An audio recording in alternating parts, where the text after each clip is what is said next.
यहाँ आज डे है मंडे। हम यहाँ पर एक्चुअली आ गए थे फ्राइडे नाइट को और हमारा वॉर्सो में 3-4 दिन ऐसे रुकने का कोई प्लान नहीं था, लेकिन जैसे आप लोगों को पता ही है कि हम लोग अपने साथ रेडी टू ईट जो फूड है MTR वो कैरी कर रहे हैं, लेकिन वो जो हमारा खाना है वो पूरा ख़त्म हो चुका है। तो हमने ये डिसाइड किया था कि हम अपना जितना भी खाना होगा ना वो पोलैंड में एक लोकेशन पे मंगा लेंगे। हमारा जो कुरियर था ना वो अनफॉर्चुनेटली यार डिले हो चुका है। वो हमें कस्टम्स वाले बता रहे हैं कि आपको मोस्ट प्रोबेबली कल मिलेगा।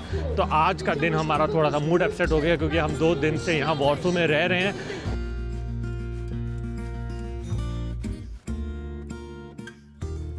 तो अपना पिछला व्लॉग जो था ना जहाँ पर वो एंड हुआ था वहीं से अपनी नई स्टोरी स्टार्ट हो रही है। सबसे पहले hello everyone, how are you, this is Ankit and welcome back to the channel once again.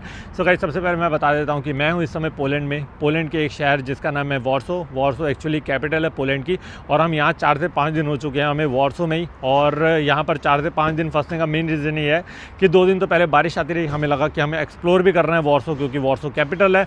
उसके बाद आ गया सैटरडे संडे और जो हमारा खाना था, हम एक्चुअली अपने साथ ना ready to eat food carry कर रहे हैं जो हम इंडिया से लेके आए थे। लगभग हम 25 से 30 किलो एक बैग में भर के लेके आए थे। 20-25 दिन हो चुके हैं हमारी राइड को और वो जो हमारा है वो खाना ख़त्म हो गया।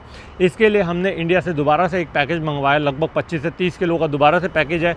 उसके अंदर सारा हमारा MTR का खाना है, सारा हमारा MTR का खाना है। और MTR का खाना हमारे लिए बहुत ज़्यादा ज़रूरी है क्योंकि इसके बाद जो हमारी राइड आगे होने वाली है ना वो सारी होने वाली है नॉर्डिक कंट्री, जो होने वाली है फिनलैंड, नॉर्वे, स्वीडन, डेनमार्क। तो इन कंट्रीज़ में इंडियन खाना ना एक तो बहुत मुश्किल से मिलेगा और अगर मिलेगा तो बहुत ही ज़्यादा एक्सट्रीम एक्सपेंसिव मिलने वाला है। इसके लिए हमने MTR का जो खाना है वो यहाँ वॉर्सो में मंगा लिया था।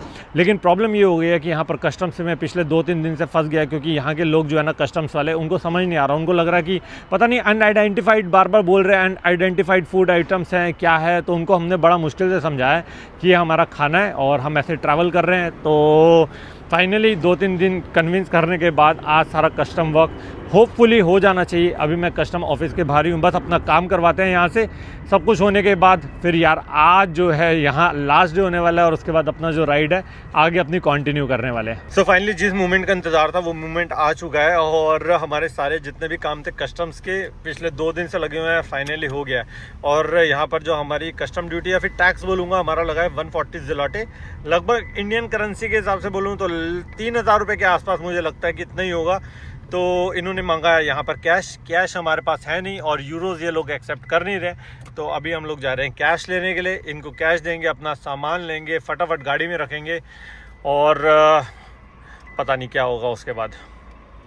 तो भाई साहब सबसे पहले आपको टाइम बताऊं, इस समय टाइम हो रहा है शाम के 5:30। सुबह मैं यहाँ 9 बजे से आया हूँ और इसको रिसीव करने के लिए। और यहाँ पर क्लियरली मेंशन है कि ये ओपन किया है और उसके बाद दोबारा से रीसील किया है। तो ये हमारे 2 पैकेट है जिसके अंदर हमारा MTR का सारा खाना होने वाला है। तो मतलब 4-5 दिन से सिर्फ इस खाने के लिए हमें यहाँ पर रुकना पड़ा।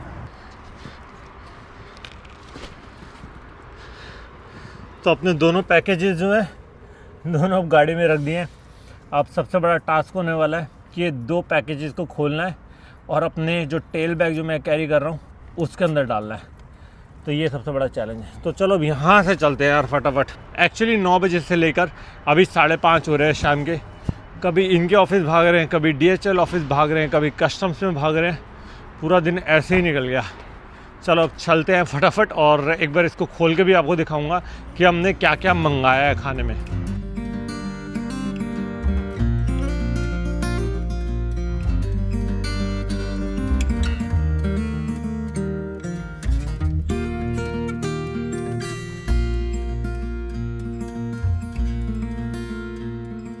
तो फाइनली पिछले 2 दिन की मेहनत के बाद आज अपने को अपना जो पैकेज है, अपना जो MTR का पूरा पार्सल है यहाँ पर रिसीव हो चुका है। और सुबह 8 साढ़े 8 बजे के मैं और बॉबी भाई निकले हुए हैं कि हमारा आज के दिन में ये काम हो जाए।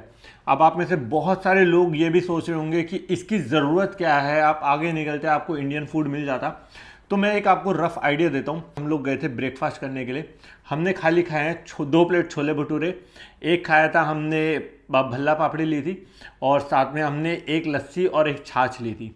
और इसका जो हमारा टोटल बिल आया था लगभग 33 यूरोज़ आया था। अगर मैं रफली इंडियन करेंसी में बोलूँ तो खाली ब्रेकफास्ट का 2 बंदों का 3,200 रुपये एक खाली ब्रेकफास्ट का पे करना, उसके बाद आपको लंच भी करना है और उसके बाद आपको डिनर भी करना है।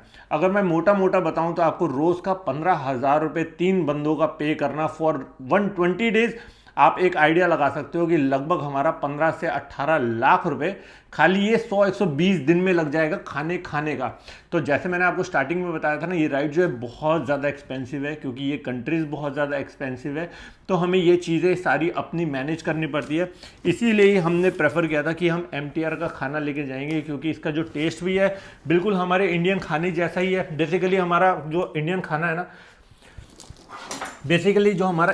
है ना, वही है।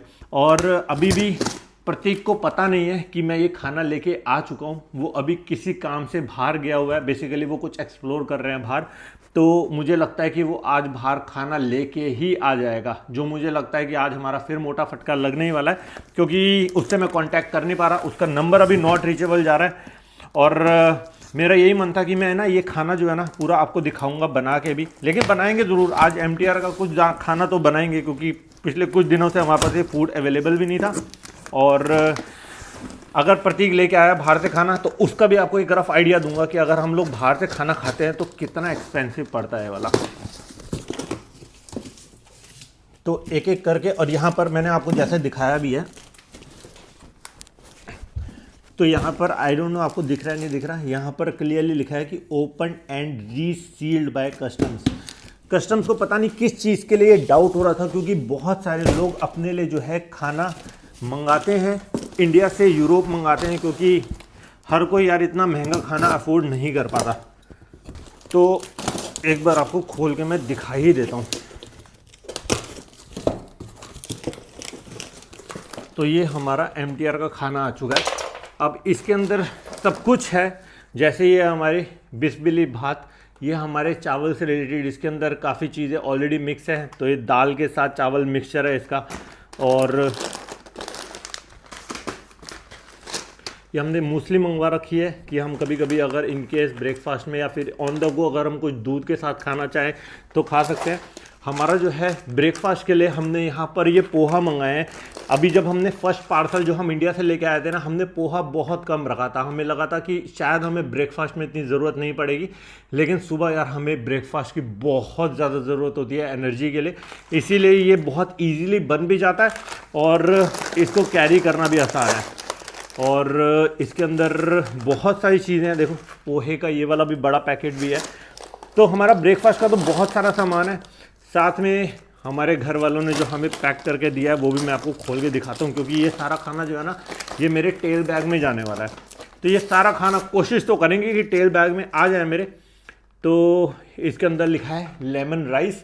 तो ये जितना भी आपको खाना दिख रहा है, इसके अंदर हमारी दाल मखनी है, इसमें हमारी पीली दाल है, इसमें हमारे राजमा है, इसके अंदर हमारे चावल है, इसके अंदर हमारी अलग अलग तरह की सब्जियां हैं, इसके अंदर हमारे आलू मटर है। अगर आपको इस पूरी MTR के बारे में जानना है तो आप इनकी वेबसाइट पे जा सकते हो, आपको एक एक डिटेल मिल जाएगी क्योंकि ये लगभग 100 साल पुराना ब्रांड है। और देखो बनाने का तरीका ना बहुत सिंपल है। यूजुअली तो हम क्या कर रहे हैं, हम अपार्टमेंट्स में ही रहते हैं, हम होटल थोड़ा सा कम प्रेफर करते हैं क्योंकि होटल्स में हम 2 रूम लेते हैं तो हमें वो ज़्यादा कॉस्टली पड़ता है क्योंकि यहाँ पर एक रूम ही लगभग 10,000 12,000 रुपये का है। तो हम ऐसा कुछ एक अपार्टमेंट ले लेते हैं जिसमें हमें किचन फैसिलिटी भी मिलती है और हमारा एक प्राइवेट स्पेस होता है जिसमें हमें 2 डिफरेंट रूम्स भी मिल जाते हैं और साथ में हमें एक प्रॉपर किचन और फ्रिज और माइक्रोवेव सब सेटअप मिल जाता है।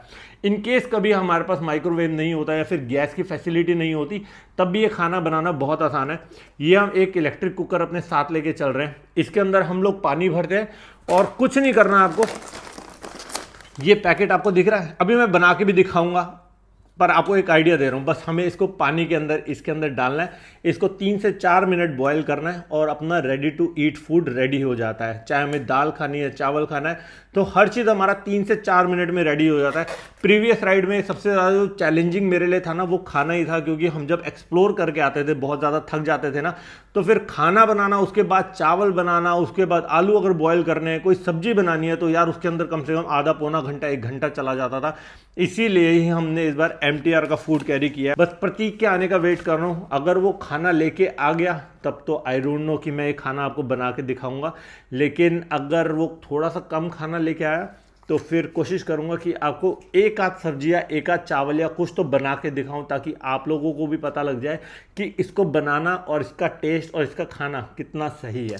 सो यूजुअली जब भी हम होटल में पहुंचते हैं तो हम लोगों का, आज तो चलो बॉबी भाई हमारे साथ है, लेकिन हम तीनों का ऐसा ही होता है ये हंस रही है तो फ्रेम में तो यूजुअली हम तीनों का ऐसा ही होता है, हम तीनों बैठते हैं और इकट्ठे बैठ के अपना डिनर करते हैं।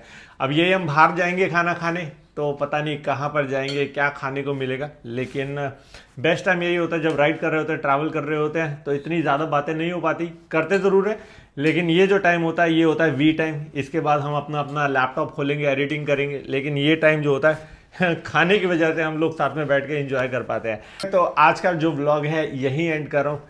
किसी भी रीज़न से अगर आज का व्लॉग पसंद आया तो लाइक ज़रूर कर देना, चैनल पे नए हो तो सब्सक्राइब ज़रूर कर देना। इसी के साथ अब मैं आपको मिलता हूँ इस सीरीज़ के नेक्स्ट व्लॉग में। Till then ride hard, ride safe, this is me dream chaser signing off. Bye bye. ऐसे ऐसे